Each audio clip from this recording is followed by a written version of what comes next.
Good afternoon, Mr. Ambassador. It's a pleasure having you here for a second time now. Thanks much for finding the time. Yeah, thanks for having me here again. Well, I'd like to begin with the most recent developments. Yesterday we had a failed trilateral meeting. It seemed like the same old song and dance. The Prime Minister laid out another 3 conditions for the dialogue, and the latest EU proposal, it seems to us for now, has went to dust for Kosovo to initiate the procedures on the ASM, while Serbia starts recognizing the state symbols, institutions, etc. In Germany's point of view, what did you make of it, and how does Germany view this recent developments? I don't know whether your qualification "it went to dust" is, let's say, correct at this moment. I would agree with you that yesterday's meeting did not end very good.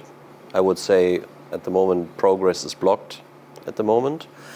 But I also see, if it would be dust, the chief negotiators wouldn't meet next week. And so there's still potential to find some common ground together.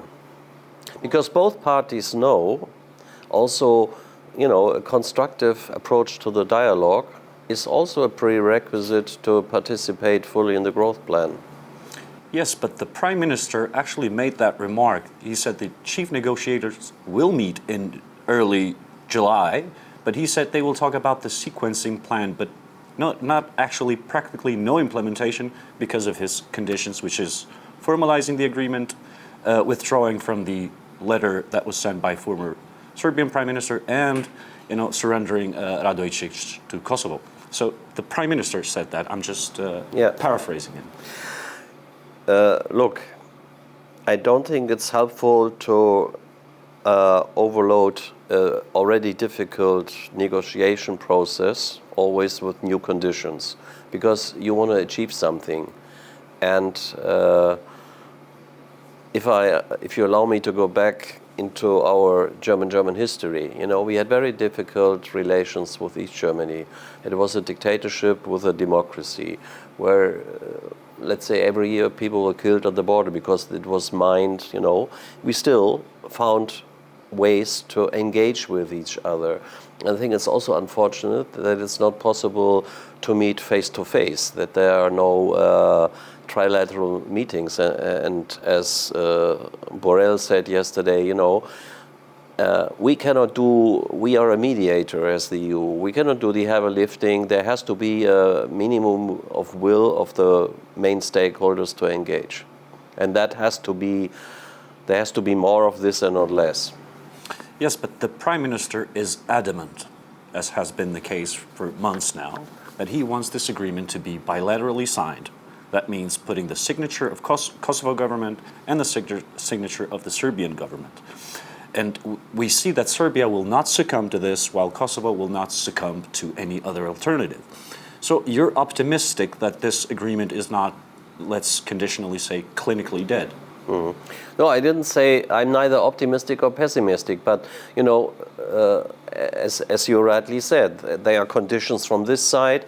Serbia continues to violate Article 4, not to object to Kosovo's membership in international organizations, and both parties need to engage in good faith and in a spirit to make this agreement a living document again, and not to overload it with new conditions.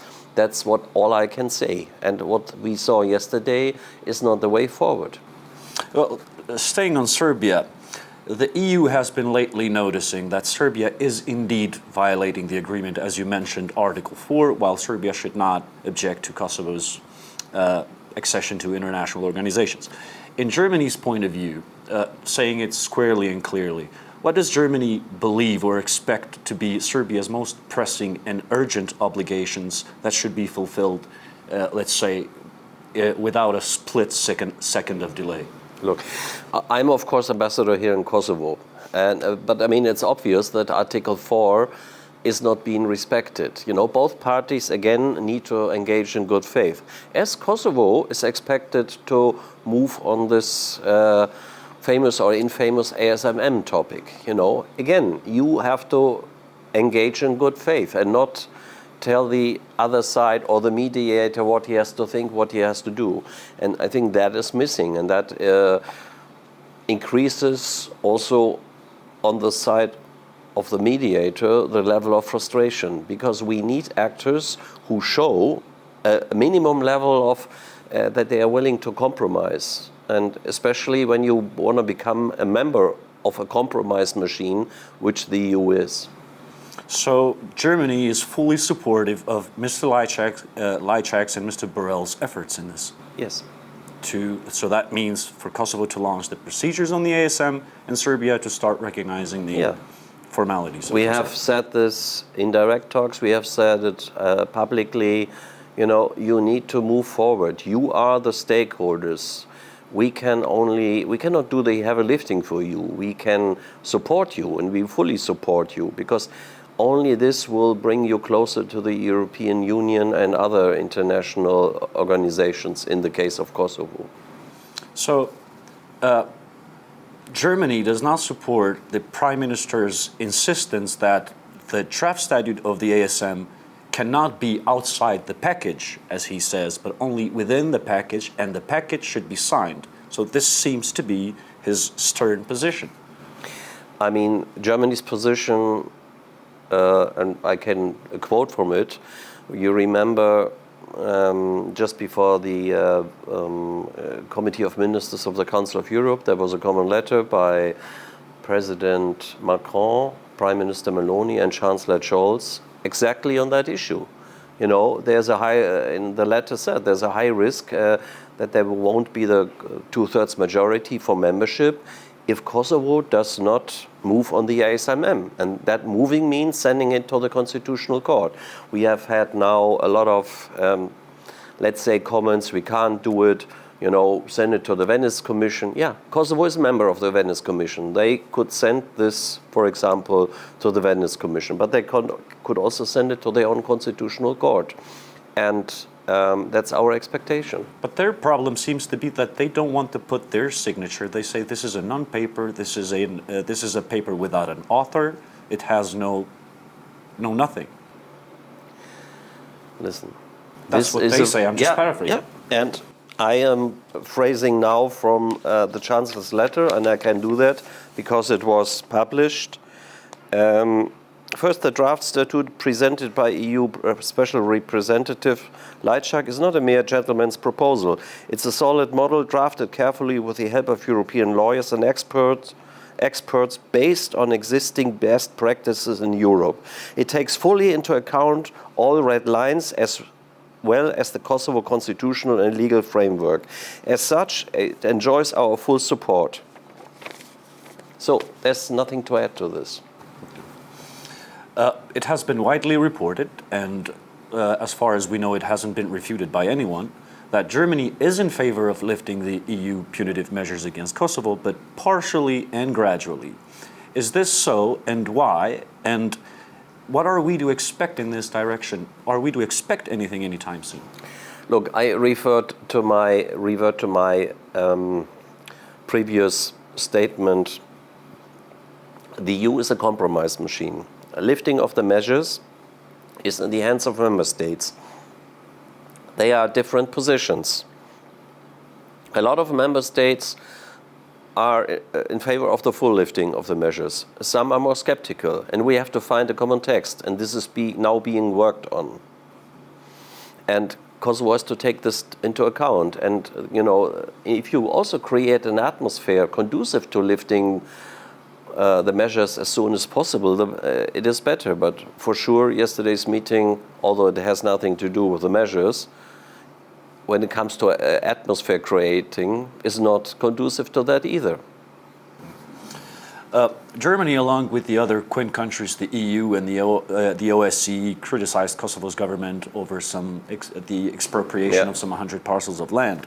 The government of Kosovo actually did reply to the joint announcement, and he said, I quote, "Your reaction was regretful, factually wrong, and making legal evaluations not based in any argument." They've even got support from the ombudsman saying that the expropriations were done for general security reasons, therefore they should not be contested. What can you tell us more about this expropriation issue? Look, I will not go into legal nitty-gritties here. First, I'm not a lawyer, and second, that is not my job. What I can say is we means practically everybody, the EU, the OSCE, Quint countries, we stand by our comments that legal procedures were not, in Kosovo, were not respected. Plus, also the Council of Europe had mentioned these challenges on this expropriation before, and Kosovo had committed post-accession to respect that, and this has not been done, and that we have remarked that, and we stand by our comments. Well, staying on that, these expropriations that were carried out were also treated with concern to Mrs. Dora Bakoyannis' report. As you said, the Kosovo government had pledged that it will meet those requirements. After Kosovo failed to enter the agenda of the Committee of Ministers, it nevertheless carried those expropriations ultimately. Do you take this to mean that Kosovo went back on its word and what it pledged? And can this backfire in Kosovo's eventual accession to the Council of Europe? Let's say if a momentum builds up, can this backfire? Look, for us, Kosovo belongs in the Council of Europe. The sooner it happens, the better. We have also clearly laid out our position, and I'm speaking now for Germany, that this topic remains on the agenda. And there can be extraordinary sessions of Committee of Ministers to deal with this question. But we have to be sure that there's a 2/3 majority. And the letter I mentioned from May 14 before clearly lays out what is to be done. There are other questions too. I mean, the expropriation question is, the more you align with European standards, the better the atmosphere is. The less you do it, the more difficult it gets. It's as simple as that. About an extraordinary session of the Committee of Ministers, we have our Minister of Foreign Affairs who says that she's working to actually work out a extraordinary session. Can this happen without the ASM condition? Because she doesn't mention that. Yeah, but the extraordinary Committee of Ministers meetings are decided by governments, the whole issue has moved from the Parliamentary Assembly to the deciding body, which is the Committee of Ministers. And you have to convince the Committee of Ministers. And there we, Germany, Italy and France have made our position clear. We are all great supporters of Kosovo to be a member of the Council of Europe. But we expect a certain a move from Kosovo in this topic we discussed on the ASMM. And the path to, let's say, membership is clearly outlined in this letter. Danica Grvala, the Minister of Foreign Affairs, actually said quite recently that it was not our objective to be a member of Council of Europe this year. She said everything that happens until May next year is fine by us. How do you comment that?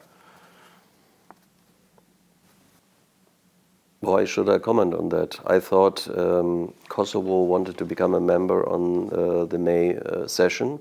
And our position is Germany supported Kosovo's membership bid when it was first launched at the beginning of 23, to pass this membership application to the Parliamentary Assembly. We supported Kosovo very much.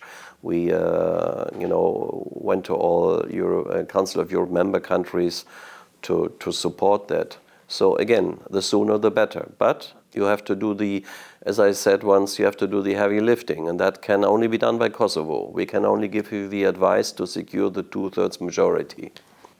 You were speaking to the media quite recently, and you said that you were surprised, that the Prime Minister was surprised that the ASM was a condition. And as he said in a press conference, he expected the non-recognizing countries to be an obstacle, but not the recognizing and supportive countries. So you were saying that the Prime Minister was aware that the ASM was a condition, even beforehand. Yeah, I can only again refer that to that letter. Because he said that this condition came at the very end. No, that was very, we have made clear that there has to be a move on that, because it also underlines Kosovo's commitment to minority rights, you know, because it's a long-standing legal obligation. We are speaking here of a legal obligation ratified by the Assembly of Kosovo in 2015. And, you know, consecutive governments have not moved on that. And when you want to become a member of the rule of law organization, which the Council of Europe is, which is especially engaged on minority rights, this is important. And again, governments decide with a 2/3 majority. Germany has 1 vote. But you have about 10 non-recognizers in the Council of Europe. So, you know, it's a challenge to get these votes. In order to make your friends vote for you, and skeptic countries, you need to be you need to have your homework done. And on the ASMM, it's not done. Mm-hmm. Well, taking into account this government and this governance, would it be safe to say that the way this government is conducting its policies is in its right path towards the EU, possibly getting a candidate status for the EU?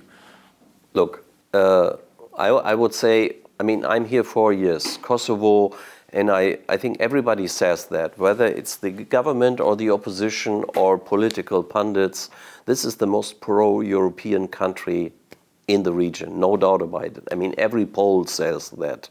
You know, Kosovo has launched a membership bid in November 22. I think it's still in the inbox, because we have the reality of 5 non-recognizers. And you can only overcome this reality if you move on the dialogue. And moving on the dialogue is difficult, but it requires compromises. And the compromises are being worked out by Kosovo's friends, or let's say developed. And Kosovo has then to see and move on that, whether it's ASMM or, you know, we talk about other topics. And then we come back again. Don't overload a dialogue, which is already difficult with preconditions, when you can't even talk directly to each other anymore. I want to talk about the Ebar Bridge. You know, you've seen the announcement, the police saying that it is a matter of time of it being opened. We've heard clear reservations from KFOR, ULEX, the Italian ambassador, your colleague. Have you been informed or consulted about this very decision, and what Germany supported? You rightly say there have been a lot of statements. Our position is clear.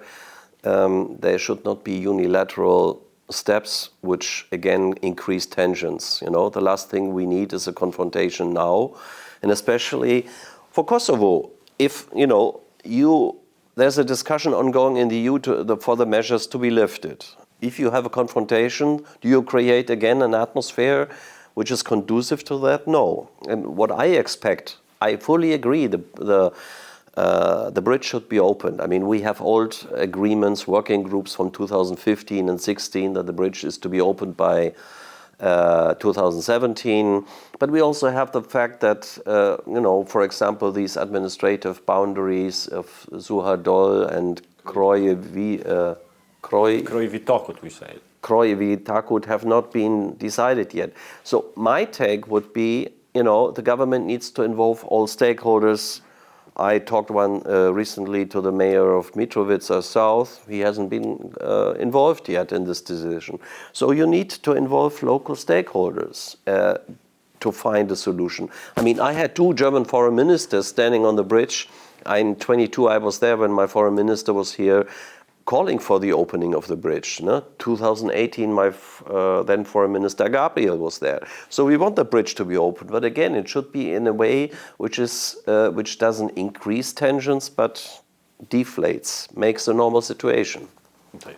So I now have a question, which is perhaps a question for the German ambassador to Belgrade, but the Serbian president loses no momentum in denouncing Germany as being an unequivocal supporter of the Kosovo prime minister, and he's also actually singled you out in name in some occasions as being anti-Serbian, and he denounces Germany as trying to be this hegemon in the region. What is your response to such accusations coming by the Serb president and that's spread out in the Serbian media? Look, on the one hand, I don't look back, I look forward. I know there are a lot of comments, not only sometimes against me, and I am ambassador here. I also know that that Germany is often commended being the biggest investor in Serbia. Germany is also the biggest foreign investor in Kosovo. So, our impact is there. I mean, especially when it comes to Kosovo. I mean, the German-Kosovo relations, biggest diaspora by far in Germany again. So I don't want to look back, I want to look forward. And again, words matter, but deeds matter even more. So what we want to see is actual improvements on the ground. Okay, now I want to change the subject to football, the Euro 2024. Perhaps a better conversation. Yeah, my face will lit up now. It's a less serious subject. Well, on Sunday, Germany as a host country passed Group A as a leader, 2 victories and a draw. What would you say? Did you like the performance of your own national team in these 3 matches? And what expectations do you have? How far will Germany, or can Germany go, according to you? Look, football, they call it the beautiful game, but it's not only beautiful, it's totally unforeseeable. I mean, I saw yesterday evening basically the big surprise that Georgia beat Portugal, so far one of the great teams here. What I like about our team now, I think they seem to be a team again. Older and less experienced players are very good. Of course, I would like to see a win every time. But, it's a game, and the atmosphere is great at the moment. And of course, hope that we come to the final. I remember in '92, when Denmark was belatedly called to join the tournament, because Yugoslavia was excluded because of the war, they became champion in the final against Germany. So I hope, we have a different result on Saturday. Well, what national teams, or let's say even football players, do you believe to be, as they say, the dark horses of this championship? And in the face of the main contenders, how far can these teams go, would you say? I mean, the teams that at the beginning, not a lot of people had any expectations on them. For me, one, let's say, dark horse is Austria. Because they had a great game against the Netherlands, who is also one of the teams which were listed as one of possible title contenders, And I still think that the so-called golden generation of Belgium can pull something here. I mean, so far they haven't convinced, but as I said, football is also a game where the daily form can decide. So these are the 2 dark horses for me. But I hope that, this time, as Gary Lineker said once, football is a game where they play 90 minutes and at the end Germany wins, that this comes true after 10 years again. Well, Albania. Albania did cause a lot of trouble for Italy. We saw they did manage to get a draw with Croatia and suffer, say, minimal loss against Spain. How did you see the journey of the Black and Reds in this European Championship, knowing that they were part of the most difficult group in the tournament? I mean, they did better than most pundits expected because they really put up a fight. And, you know, I was watching the game on the invitation of the Prime Minister on the terrace there, and when Albania scored against Italy in the first minute, I think all Kosovo and Albania... couldn't believe it, what was happening. I couldn't believe it either. And, but in the end, the experience of the Italians showed. But I mean, the great thing is when you saw pictures of thousands of the supporters of the Albanian team marching through the towns in Germany before the game, you know, enjoying camaraderie and, you know, and interaction with fans and, you know, policemen dancing with the Albanian supporters. I think that's what the whole championship is about, bringing people together and having fun. Yeah. Well, thank you very much, Mr. Ambassador, for finding the time. It's been such a pleasure having a conversation with you. Thanks very much for having me.